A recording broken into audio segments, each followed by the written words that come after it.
All Nassr versus Al Ahli 3-2 Saudi Pro लिगमा आज त रामधुलै भएछ यार। यस्तो कहिलेकाहीँ हुन नि पर्छ है। 7वटा कर्नर, 37वटा सर्ट, 35वटा फल, 2वटा रेड कार्ड, जाओ फिक्सलाई यस्तो मजाले प्याचै हानेछ यार। यसलाई त गेमबाट बिहानै गर्नुपर्छ क्या। यो माजर्सी हो कि के भन्ने, यो क्याप्टेन भएर पनि त्यस्तो हान्ने प्याचै हाने त यार।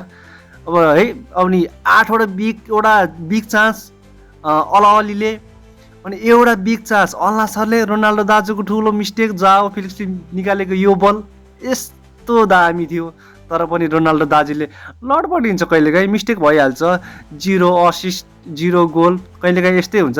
रोनाल्डो दाजुको त्यो एउटा सर्ट हेर न, अस्ति नै डेम्बेले र लेभेन्डोस्कीले पेनाल्टी मिस हान्दाखेरि बल चन्द्रमा पुग्यो भन्थ्यो नि, अब त्यस्तै सर्ट गएको थियो एउटा त। कहिलेकाहीँ यस्तै हुन्छ, तलमाथि भइहाल्छ। अब अनि अल हिलालको म्याच छ होइन, त्यो म्याच अल हिलालले जित्यो भने सायद टेबलको सेकेन्डमा झर्छ जस्तो लाग्छ। अल नासर त्यही हो, कहिलेकाहीँ बवाल हुन्छ गेम, धमाकेदार जुदामार हुन्छ कहिलेकाहीँ साउदीमा पनि।